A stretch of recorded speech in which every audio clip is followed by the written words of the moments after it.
وہ 16 سنگھار کیے دلہن بنی بیٹھی اضطراب کا شکار تھی۔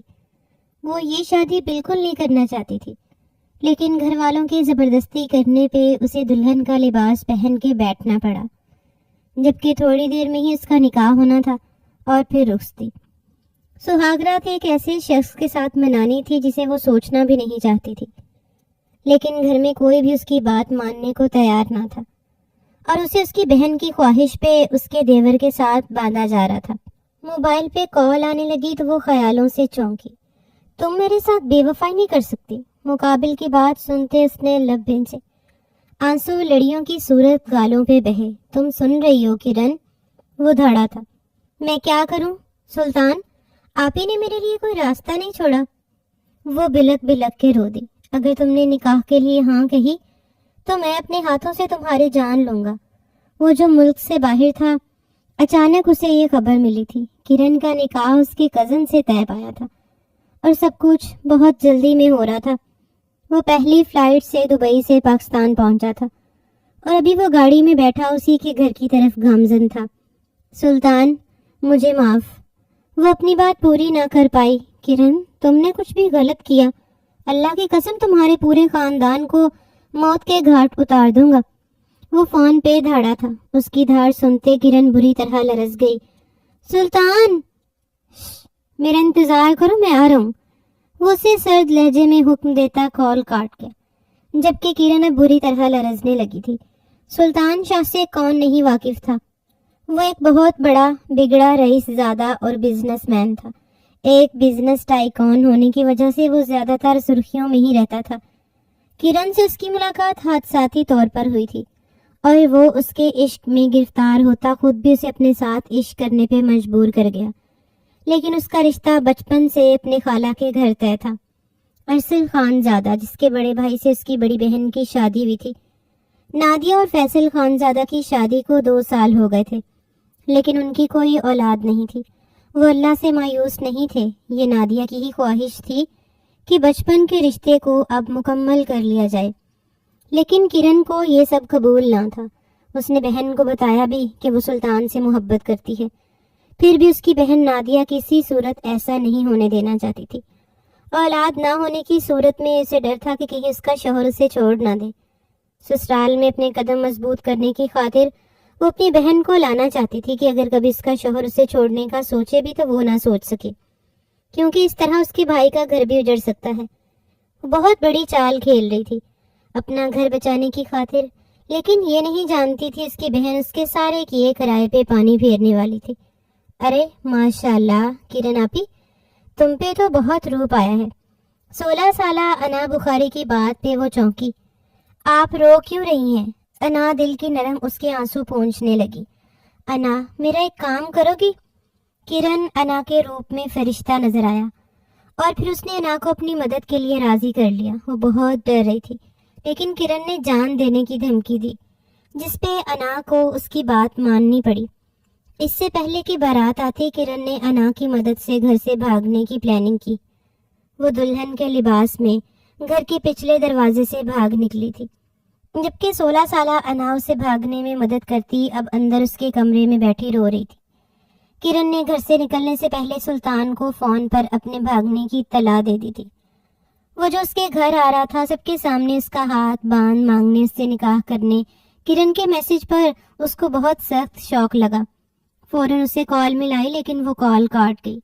ڈرائیور کو کرن کی بتائی ہوئی جگہ پہ گاڑی موڑنے کو کہا۔ اسے کرن پہ سخت غصہ آ رہا تھا۔ وہ کیسے گھر سے بھاگ سکتی تھی؟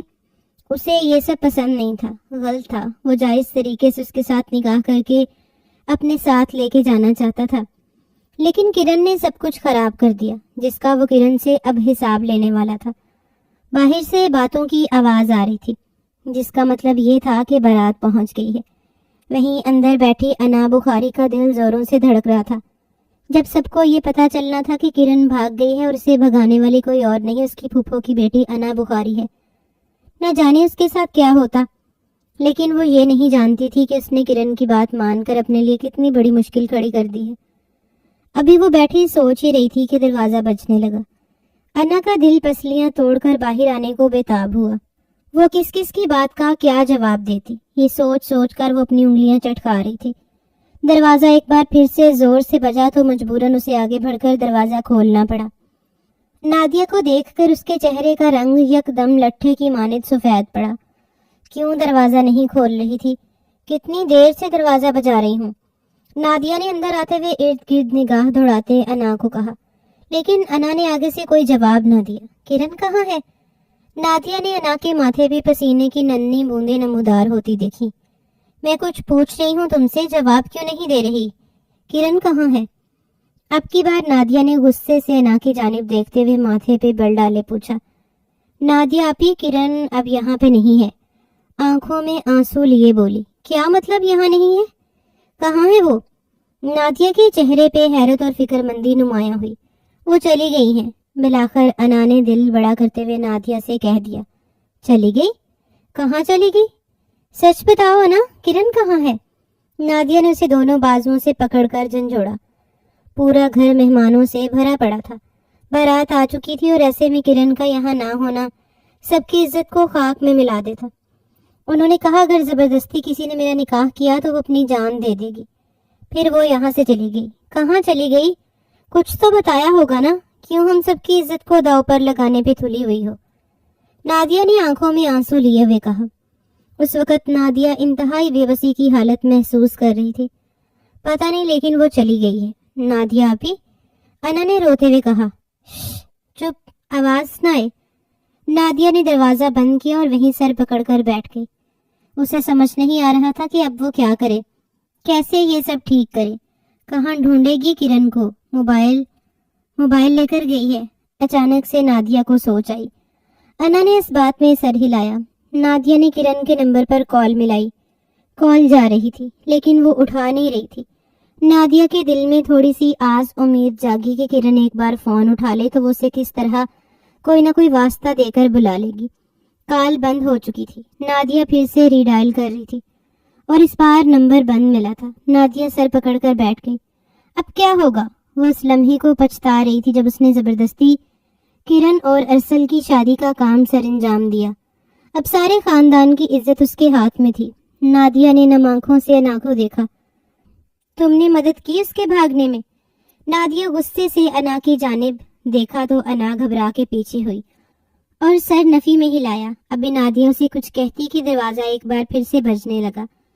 سامنے اپنی ماں اور ساس دونوں کو دیکھتے ہوئے نادیہ اپنا ماتھا سہلا گئی۔ کیا بات ہے، پریشان ہو؟ کرن تیار ہو گئی؟ الماس بیگم نے اپنی بیٹی کی جانب دیکھتے ہوئے سوالیہ نظروں سے پوچھا۔ اس نے اپنی ماں اور ساس کو کمرے کے اندر کر کے دروازہ بند کر کے اور انہیں کرن کے متعلق سب بتا دیا۔ اب پریشان حال میں وہ تینوں بیٹھی اس مسئلے کا حل سوچنے لگی۔ تمہارے بابا تو کرن کو جان سے مار ڈالیں گے، آخر اس نے اتنی بڑی جرت کیسے کی؟ الماس بیگم نے نادیہ کی جانب دیکھتے ہوئے کہا۔ اس کے بارے میں سوچنے کی بجائے اب یہ سوچیں کہ ہم خاندان والوں کو کیا منہ دکھائیں گے، کیا بولیں گے۔ فیصل تو مجھے زندہ نہیں چھوڑیں گے کیونکہ یہ سب میری وجہ سے ہو رہا ہے، اور ارسل اس نے مجھ پہ کتنا بھروسہ کیا، اور کرن، آج کرن نے میرے سر جھکا دیا۔ اب بتائیے میں کیا کروں؟ اپنی بیٹی کا دکھ پل میں سمجھ آنے لگا۔ ان کی نظر دور کھڑی انا کی جانب اٹھی تو ان کے دماغ میں کچھ کلک ہوا۔ ایک کام کرتے ہیں، ارسل اور انا کی شادی کر دیتے ہیں۔ یہ کیا کہہ رہی ہو تم؟ عذرا بیگم نے اجنبی سے پوچھا۔ اس میں اتنی پریشانی والی بات کیا ہے؟ آپا، میرے لیے انا بھی کرن کی طرح ہی ہے، اور جب تک کرن کا پتہ چلے گا یہ بات پورے خاندان میں پھیل جائے گی، ہماری عزت تو دو کوڑی کی رہ جائے گی۔ آپ ایک کام کریے، آپ جا کر وقار بھائی سے بات کریے، انا اور ارسل کا نکاح کرا دیتے ہیں۔ الماس بیگم نے فوراً سے پلاننگ کرتے ہوئے اپنی بڑی بہن سے کہا، جبکہ نادیہ کو یہ سب بالکل بھی ایک آنکھ نہیں بھا رہا تھا۔ انا بخاری اس کی مرحوم پھپھو کی بیٹی تھی، اس کا اس دنیا میں اور کوئی نہیں تھا۔ وہ ماموں کے در پہ آ کے بیٹھی ہوئی تھی۔ یوں تو اس کو اس گھر میں کسی چیز کا مسئلہ نہیں تھا، پر وہ چاہت، وہ محبت نہیں ملتی تھی جس کی وہ حقدار تھی، اور آج وہ نادیہ کی دیورانی بنتی۔ نادیہ کو کسی صورت یہ بات قبول نہیں تھی۔ امی کیسی باتیں کر رہی ہیں؟ ارسل اور انا کا کیا جوڑ؟ نادیہ کو اس بات پہ اعتراض ہوا۔ کیوں، ایسی بھی کیا بات ہے؟ الماس بیگم کے ماتھے پہ بل پڑے اور گھورتے ہوئے بیٹی کی جانب دیکھا۔ امی آپ سمجھ کیوں نہیں رہی؟ دونوں کی ایج میں کم سے کم 11 سال کا فرق ہے اور آپ کہہ رہی ہیں کہ اعتراض کس بات کا ہے؟ وہ صرف 16 سال کی ہے نا، اور آپ کہہ رہی ہیں کہ اس کا نکاح ارسل سے کر دیں۔ نادیہ کسی بھی طرح کر کے اس نکاح کو روکنا چاہ رہی تھی، لیکن الماس بیگم نے پکا ارادہ کر لیا تھا کہ وہ انا اور ارسل کا نکاح کر کے رہیں گی۔ 16 سال کی ہے تو کیا ہوا ہے، اجازت ہے۔ جب لڑکی بالغ ہو جائے تو اپنے ولی کی موجودگی میں نکاح کر سکتی ہے۔ اب میری بات سنیے اور اس بات کو سمجھیے۔ چلیے میں عمیر اور وقار بھائی سے بات کرتی ہوں۔ وہ اٹھ کے باہر نکل گئی، جبکہ عذرا بیگم نے افسوس سے نادیہ کی جانب دیکھا۔ خالہ امی پلیز میری بات سنیے۔ وہ ان کو دیکھتی اٹھی، لیکن عذرا بیگم بھی اس کی جانب سے منہ موڑتے ہوئے باہر نکل گئی، اور پھر کچھ ہی دیر میں ارسل اور انا کا نکاح ہو رہا تھا۔ سب الماس بیگم نے کیا تھا۔ فی الحال کرن کی غیر موجودگی کو سب نے بہت مشکل سے ہضم کیا ہوا تھا۔ سب لوگوں کے سامنے خاندان کی عزت کا بھرم رکھنا بھی تو ضروری تھا۔ انا بخاری بنت سعد بخاری، آپ کا نکاح ارسل خان زادہ ولد وقار خان زادہ سے 50 لاکھ سکہ راج الوقت طے پایا ہے۔ کیا آپ کو یہ نکاح قبول ہے؟ انا کے اوپر زرتار آنچل اڑائے اس وقت اس کا نکاح ہو رہا تھا۔ انا کے ہاتھ پیر کانپ رہے تھے۔ اسے تو یہ امید ہی نہیں تھی کرن کے جانے کے بعد اس کی جگہ اس کو بٹھا دیا جائے گا۔ الماس بیگم نے اس کے کندھے پر تھپکی دیتے ہوئے اسے حوصلہ دیا تو اس کے لبوں سے قبول ہے ادا ہوا، تو سبھی نے شکر کا کلمہ پڑھا، جبکہ نادیہ اس سب معاملے سے دور کھڑی اپنی مٹھیاں سختی سے بھینچ گئی۔ عمیر صاحب نے انا کے سر پہ شفقت بھرا ہاتھ رکھا تو انا کی آنکھیں آنسوں سے بھر گئیں۔ نکاح خواں اور عمیر صاحب دونوں باہر نکلتے چلے گئے۔ ارسل خان زادہ ولد وقار خان زادہ، آپ کا نکاح انا بخاری ولد سعد بخاری کے ساتھ 50 لاکھ سکہ راج الوقت طے پایا ہے۔ کیا آپ کو یہ نکاح قبول ہے؟ وہ اپنی مٹھیوں کو سختی سے بھینجے قبول ہے کہہ گیا۔ اس کی ہونے والی عورت شادی کے دن بھاگ نکلی تھی۔ اب اس چھوٹی سی بچی کو اس کے نکاح میں دیا جا رہا تھا، جو 18 کی بھی نہیں تھی۔ وہ خان تھا، اس کی مردانگی پہ سخت ضرب لگی تھی، لیکن وہ چپ تھا، صرف اپنے بھائی اور بھابھی کی وجہ سے۔ دعا کے لیے ہاتھ بلند ہوئے۔ میں قسم کھاتا ہوں کرن، عمیر، تم جہاں کہیں بھی چھپ جاؤ، تمہیں میں ڈھونڈ نکالوں گا اور وہ سزا دوں گا کہ تم ساری زندگی یاد رکھو گی۔ وہ دل ہی دل میں کرن سے مخاطب تھا۔ نکاح ہوتے ہی کھانا سرو کر دیا گیا۔ عمیر صاحب ایک کونے میں کھڑے اپنے آنسو اپنے اندر اتار رہے تھے۔ انہیں یقین نہیں آ رہا تھا کہ ان کی بیٹی ان کا سر جھکا گئی تھی۔ عمیر بھائی، خود کو سنبھالیے، فکر نہ کریے، کرن مل جائے گی۔ وقار صاحب نے انہیں تسلی دینی چاہی۔ میں تو کہتا ہوں کبھی نہ ملے، کسی گاڑی کے نیچے آ کے وہ مر جائے، ایسی اولاد سے میں بے اولاد ہی اچھا تھا۔ ان کی دل سے نکلی بد دعا نے کرن کا پیچھا کیا تھا۔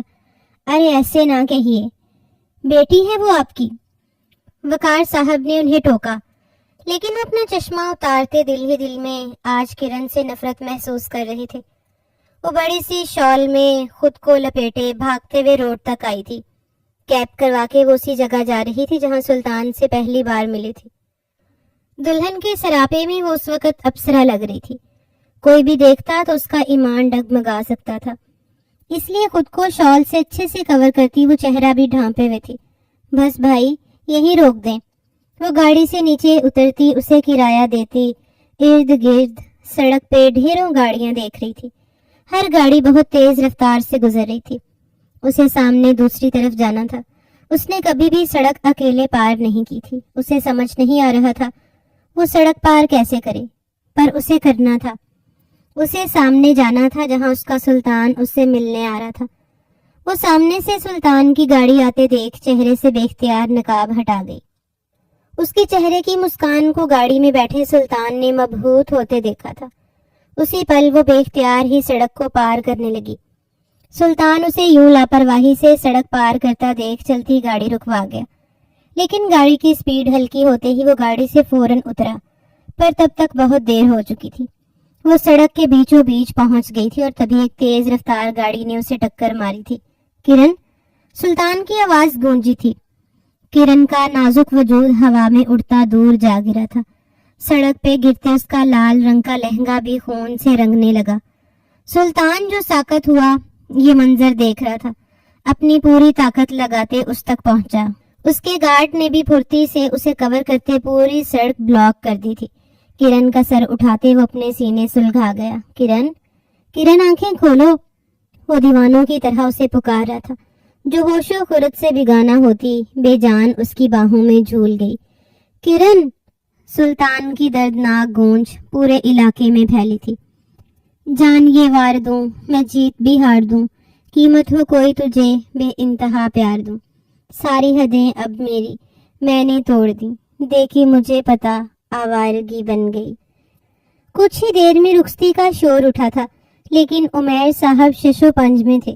انا بھی میٹرک کے امتحان سے فری ہوئی تھی اور اسے پڑھنے کا بے حد شوق تھا، پر اس بچی کا سارا شوق ان کی لی گئی قربانی کی نظر ہو گیا تھا۔ انہوں نے سب کچھ وقار خان زادہ کے گوش گزار دیا، اپنی ساری بے چینی پریشانی ان کو بتا دی۔ فکر نہیں کرو، میرا بیٹا ارسل بہت سمجھدار ہے، وہ سب جانتا ہے، وہ انا کو بہت طریقے سے ہینڈل کرے گا یار، اور تم فکر نہ کرو، اس کی پڑھائی کی ذمہ داری میری ہے، وہ جہاں تک تعلیم حاصل کرنا چاہے اسے میں تعلیم دلواؤں گا۔ وہ ایک مان بھرا وعدہ عمیر صاحب کو دے رہے تھے۔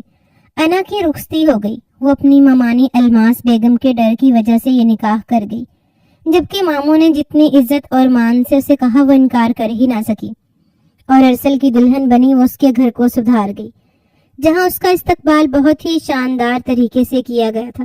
وہ چھوٹی سی لڑکی اس وقت بہت ڈری سہمی تھی، اسے سمجھ نہیں آ رہی تھی کہاں پہ کیا ریئیکٹ کرے۔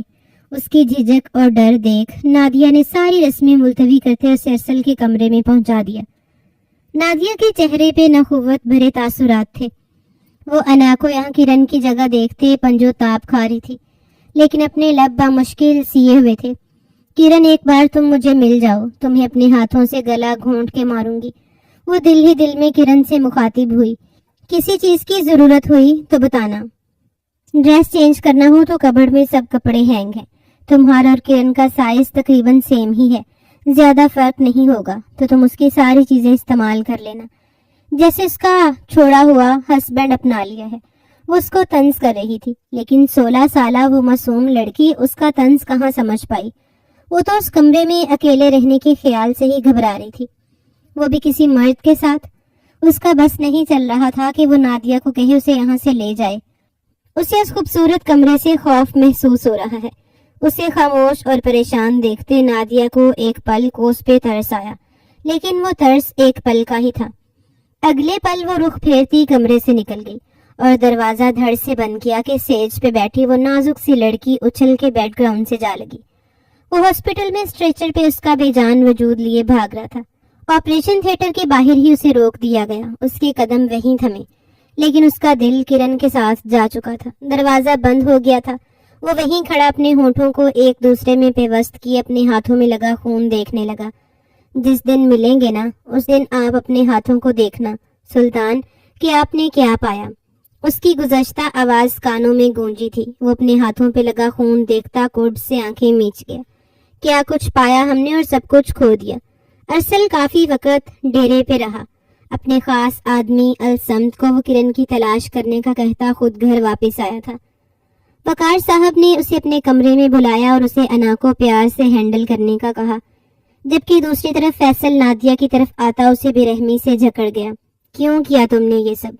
جب جانتی تھی تمہاری بہن کسی اور میں انٹرسٹڈ ہے تو کیوں سے میرے ہیرے جیسے بھائی کے ساتھ باندھ رہی تھی؟ فیصل پلیز ہاتھ چھوڑیے، مجھے نہیں پتا تھا۔ وہ آنکھوں میں آنسو لیے بولی، جھوٹ مت بولو، تمہاری بہن تھی وہ، اور تمہیں نہ پتا ہو؟ تبھی تم نے فوراً شادی کا کہا۔ تمہیں ڈر تھا کہ تمہاری بہن بھاگ نہ جائے، اور تمہاری بہن واقعی بھاگ گئی۔ وہ نفرت سے حقارت سے بولا، پلیز فیصل آپ میرا ہاتھ تو چھوڑ دیں، مجھے پین ہو رہا ہے۔ وہ سسکی تھی، جی کرتا ہے ابھی تمہیں تمہارے ماں باپ کے گھر بھیج دو، تم سب نے مل کے ہمیں دھوکہ دیا اور اس معصوم بچی کا ارسل سے نکاح کرا دیا۔ معصوم نہیں ہے وہ، نادیہ چلا اٹھی۔ کرن کو بھگانے میں اسی کا ہاتھ ہے۔ اس کی بات پہ فیصل نے دانت کچکچاتے اسے دیکھا۔ چپ، خبردار اس معصوم پہ کوئی الزام لگایا تو۔ اپنی بہن کے گندے کرتوتوں کا الزام کسی دوسرے پہ لگاتے شرم نہیں آتی؟ تمہاری بہن دودھ پیتی بچی تھی نا کہ انا کی باتوں میں آ کے بھاگ گئی. اس کی نیت میں فطور تھا اور تمہاری بہن دونوں ایک جیسی سازشی، خود غرض اور مطلبی ہو. تم میری نفرت کے قابل بھی نہ تھی اور میں تم پہ اپنی محبتیں لٹاتا رہا. وہ جھٹکے سے اسے خود سے پرے جھٹکتا باتھ روم کی جانب بڑھا، جبکہ نادیہ نے منہ پہ ہاتھ رکھے اپنی سسکیوں کا گلا گھونٹا تھا. اسے انا کے ساتھ ساتھ کرن پہ بھی شدید غصہ تھا. آج جو کچھ ہو رہا تھا اس کی وجہ سے ہو رہا تھا کہ سسرال میں پیر مضبوط کرنے کے چکر میں وہ اپنا آپ اب یہاں پہ بہت انفٹ محسوس کر رہی تھی، اور یہ تو شاید اس کا آغاز تھا. وہ کتنی دیر سے یوں ہی بیٹھی ارسل کا انتظار کرتی رہی، لیکن جب اس کے آنے کے آثار دکھائی نہ دیے تو وہ کبٹ سے ایک آرام دہ سوٹ نکالتے اپنا ڈریس چینج کرتی، اب کمفرٹیبل محسوس کرتی بستر پہ آئی. گہرا سانس بھرتے وہ بستر پہ جا بیٹھی. خوبصورت کمرہ، خوبصورت سیج، ہر چیز بہت نفاست پسندی سے سجائی گئی تھی اور اعلیٰ ذوق کا پتہ دیتی تھی. وہ کمرے کا جائزہ لیتی وہی نیم دراز ہو گئی اور تکیے پہ سر رکھے وہ کرن کو سوچنے لگی. انا، اگر تم نے میرا ساتھ نہ دیا تو میں اپنے آپ کو یہیں تمہارے سامنے کھڑے کھڑے مار دوں گی. مجھے جانا ہے، مجھے ہر حال میں جانا ہے. یا اللہ، کرن آپی نے اتنا بڑا قدم اٹھا لیا، ان کی حفاظت فرمانا. وہ روتی بھی اٹھ بیٹھی. اسے یاد آیا آج اس کی نمازیں قضا ہو گئی تھیں.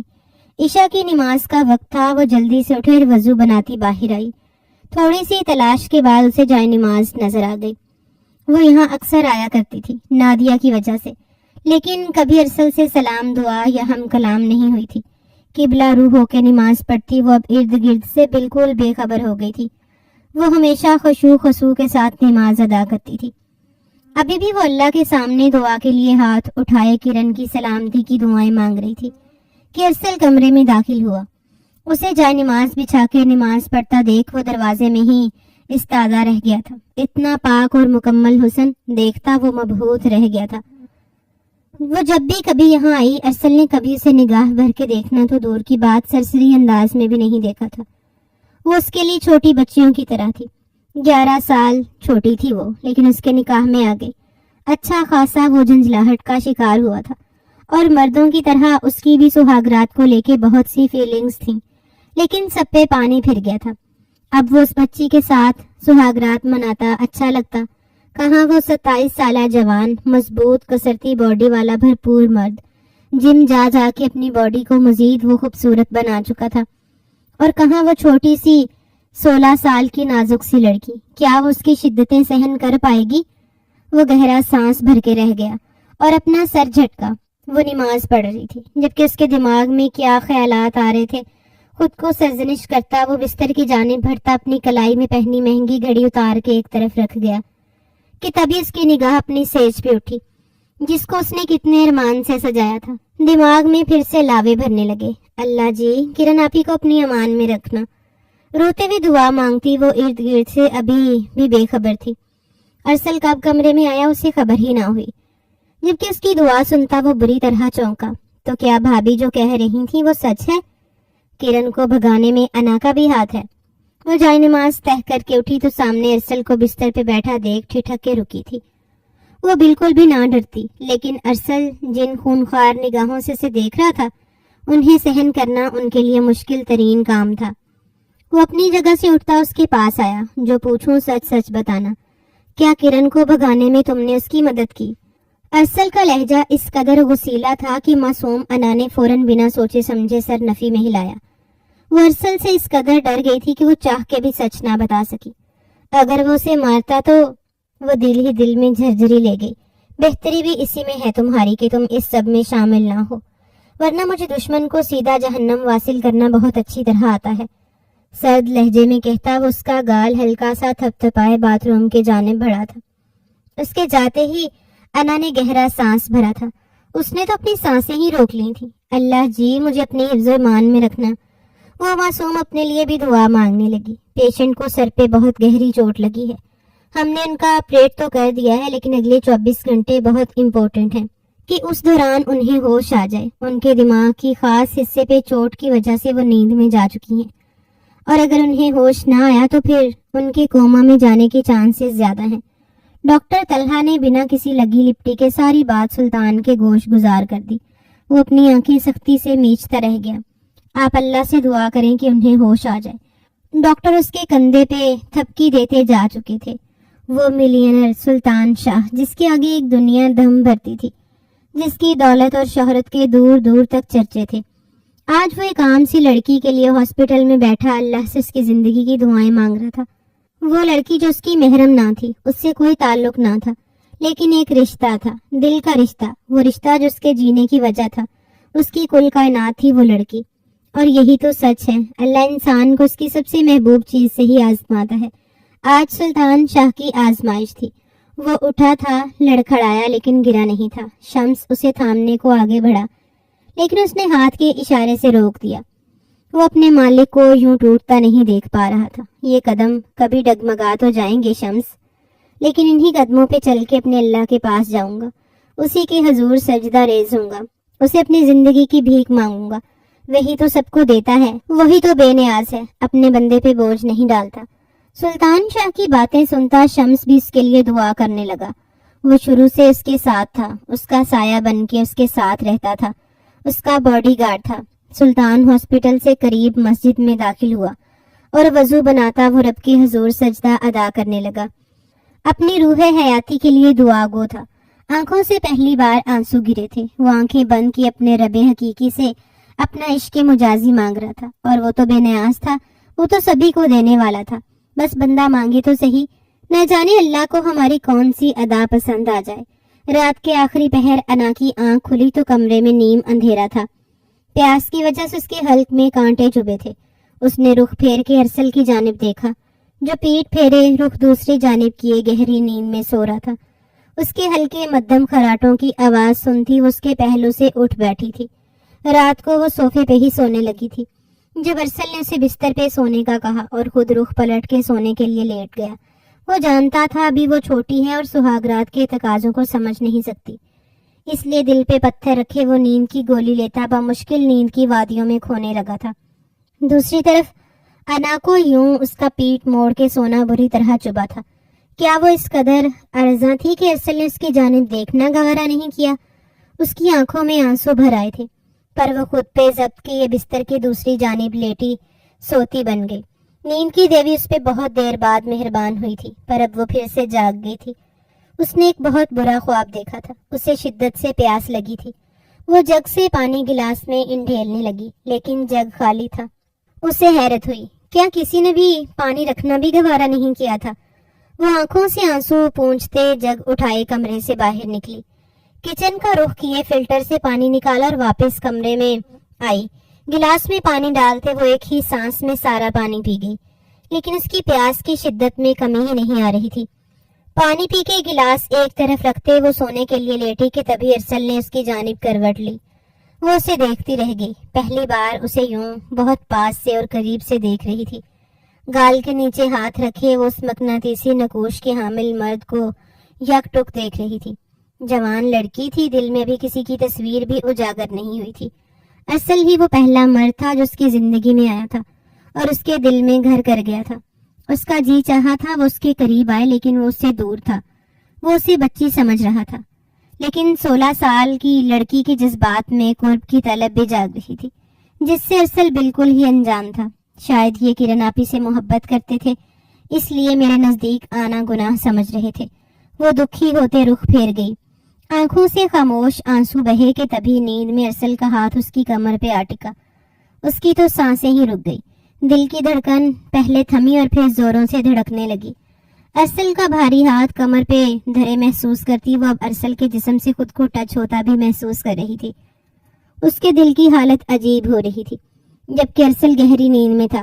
جاگا ہوتا تو شاید کبھی بھول کے بھی انا کے قریب نہ جاتا۔ اس کے جان لیوا لمس کو محسوس کرتی وہ گہرے سانس بھرتی اپنی آنکھیں میچ گئی۔ ساری رات نادیہ کی آنکھوں میں کٹی تھی۔ فیصل اس سے سخت ناراض ہو گیا تھا اور اب وہ اس کی طرف دیکھنا بھی گوارا نہیں کر رہا تھا، جس پہ نادیہ کا دل انتہائی قرب میں مبتلا تھا۔ وہ صبح اٹھتے بنا نادیہ سے بات کیے کمرے سے نکل گیا تھا۔ نادیہ کا دل چاہا کرن سامنے ہو اور وہ اس کا منہ تھپڑوں سے لال کر دے۔ آج ارسل خان زادہ کا ولیمہ تھا۔